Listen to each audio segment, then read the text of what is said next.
दोस्तों, बड़ी खबर निकलकर सामने आ रही है। 40 दिन बंद रहने के बाद फिर से खुली मस्जिद अल अक्सा, गूंजी अल्लाहु अकबर की आवाज, साफ सफाई शुरू। और साथ में अगली खबर में आपको बताएंगे, ईरान में मकसद हासिल करने में नाकाम इजराइल ने बौखलाहट में लेबनान पर किया सबसे बड़ा हमला। हिजबुल्लाह भी शुरू की जवाबी कार्रवाई। नईम कासिम की मारे जाने की खबर, जानेंगे क्या है सच। और साथ में ईरान के साथ सीज फायर के बावजूद डोनाल्ड ट्रंप ने सेना को दिया ये आदेश, क्या फिर से करेगा हमला। दूसरी तरफ ईरान में अली खामेनी की याद में सड़कों पर उतरे लोग। तो बिना समय गवाए बात करते हैं खबरों की। करीब 40 दिनों के लंबे बंद के बाद मस्जिद अल अक्सा के दरवाजे आखिरकार फिर से खोल दिए गए।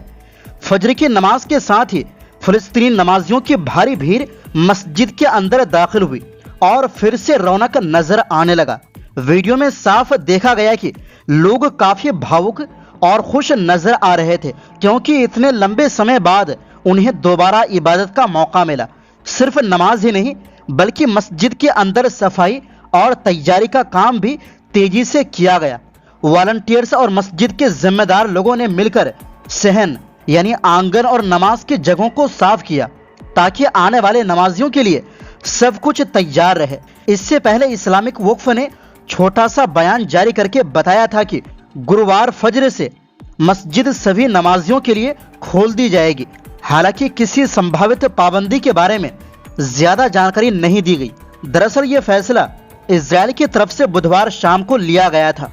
इजरायली प्रशासन ने कहा कि वो मस्जिद अल अक्सा और चर्च ऑफ द होली सेपुल्चर दोनों को दोबारा खोलने की तैयारी कर रहे हैं, जो 28 फरवरी से बंद थे, जब ईरान के साथ युद्ध शुरू हुआ था। हालांकि मस्जिद खुलने के साथ ही सुरक्षा भी काफी सख्त कर दी गई है। इजरायली पुलिस ने पुरानी यरूशलेम यानी ओल्ड सिटी और पवित्र स्थलों के आसपास सैकड़ों पुलिस और बॉर्डर गार्ड तैनात कर दिए हैं। उनका कहना है कि ये कदम सुरक्षा के लिए उठाया गया है। पिछले 6 हफ्तों में यरूशलेम में हालात काफी तनावपूर्ण रहे।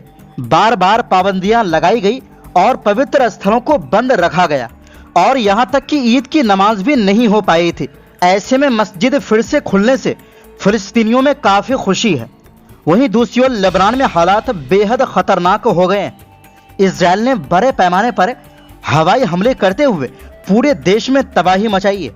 लेबनान के स्वास्थ्य मंत्रालय के मुताबिक सिर्फ बुधवार को हुए हमले में 250 से ज्यादा लोगों की मौत हो गई और 1100 से ज्यादा लोग घायल हो गए।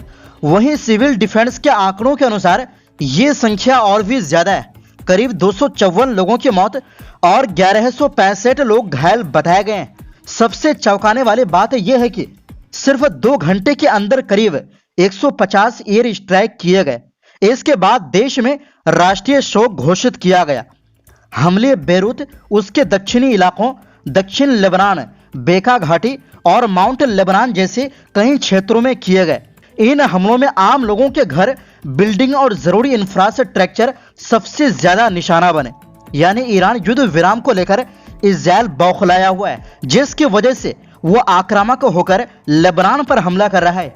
और इसी बीच ये खबर आई कि इजराइल ने हिजबुल्लाह के चीफ को भी मार दिया है, लेकिन मालूम हुआ कि यह गिरोह की गलती थी। हिजबुल्लाह के चीफ नईम कासिम नहीं, बल्कि उनके सहयोगी यानी उनके भतीजे इजरायली हमले में मारे गए। पहले यह खबर यानी नईम कासिम के मारे जाने की खबर कई बड़े अखबारों ने छाप दी थी, लेकिन बाद में उसे एडिट कर दिया। इजरायल के प्रधानमंत्री बेंजामिन नेतन्याहू ने कहा कि Lebanon America Iran cease fire का हिस्सा नहीं है।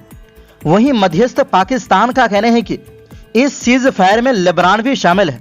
दूसरी तरफ अमेरिकी राष्ट्रपति ट्रंप ने कहा कि लेबनान इस समझौते से अलग है और इसका हिस्सा नहीं है। सबसे अहम बात यह है कि यह सब उस वक्त हो रहा है जब पहले सीज फायर की बात हो चुकी थी, जिसमें लेबनान को भी शामिल माना जा रहा था। लेकिन इजरायल ने इस समझौते का उल्लंघन करते हुए हमले जारी रखे और आम लोगों को निशाना बनाया। इस पर हिजबुल्लाह ने कड़ी प्रतिक्रिया दी। उसने कहा कि इन लोगों का खून बेकार नहीं जाएगा और इजरायल को इसका जवाब जरूर दिया जाएगा। इसी बीच खबर है कि हिजबुल्लाह ने भी इजरायली हमले का जवाब देते हुए इजरायल के कई शहरों पर हमला शुरू कर दिया है। ईरान की तरफ से भी सख्त चेतावनी आई है। इस्लामिक रेवोल्यूशनरी गार्ड IRGC ने कहा है कि अगर लेबनान पर हमले नहीं रुके तो ऐसा जवाब दिया जाएगा जिसे दुश्मन कभी नहीं भूल पाएगा।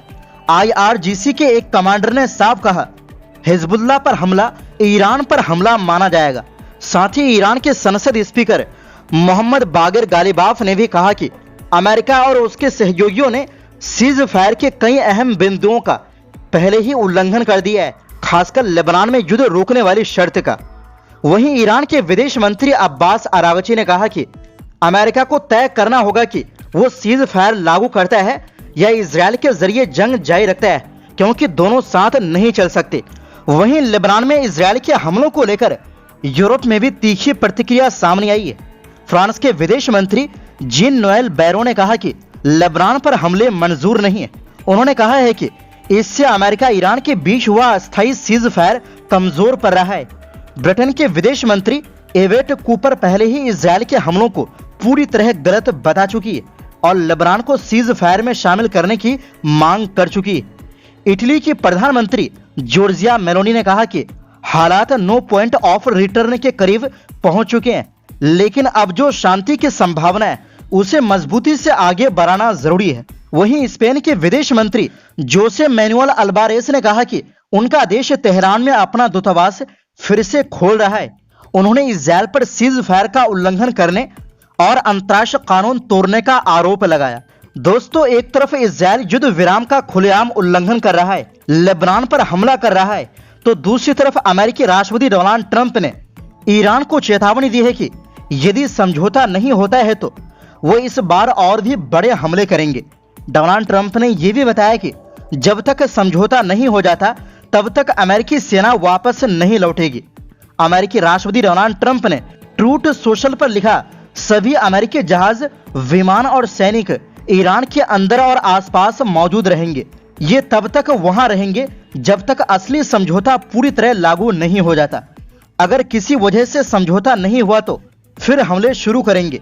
ये पहले से भी बड़े और ताकतवर रूप में होंगे। बहुत समय पहले यह तय हुआ था कि कोई परमाणु हथियार नहीं होंगे और होर्मुज स्ट्रेट खुला और सुरक्षित रहेगा। ट्रंप ने लिखा, इस बीच हमारी महान सेना अपने अगले विजय अभियान की तैयारी कर रही है। America is back. गौरतलब है कि पाकिस्तान के प्रधानमंत्री शहबाज शरीफ ने अमेरिका और ईरान के प्रतिनिधियों को बातचीत के लिए 10 अप्रैल को इस्लामाबाद में आमंत्रित किया है। वहीं दूसरी ओर ईरान में पूर्व supreme leader Ayatollah Ali Khamenei की मौत के 40 दिन पूरे होने पर देश भर में श्रद्धांजलि कार्यक्रम आयोजित किए गए। रिपोर्ट्स के मुताबिक तेहरान समेत कई शहरों में मस्जिदों से मुख्य सड़कों तक जुलूस निकाले गए। लोगों ने सड़कों पर उतरकर चहलुम मनाया। राजधानी तेहरान में जुलूस प्रमुख चौकों से होते हुए उस जगह तक पहुंचे जहां खामेनी की मौत हुई थी। शिया परंपरा में मौत के 40वें दिन का विशेष महत्व होता है। इसी के तहत ये कार्यक्रम आयोजित किए गए। इन आयोजनों में सरकार की ओर से बड़ी तैयारियां की गई। बड़ी संख्या में लोगों की भागीदारी देखी गई। खामेनी की मौत जंग के पहले दिन 28 फरवरी को अमेरिका इजरायल के हमले में हुई थी। तो दोस्तों, फिलहाल के लिए इस रिपोर्ट में बस इतना ही।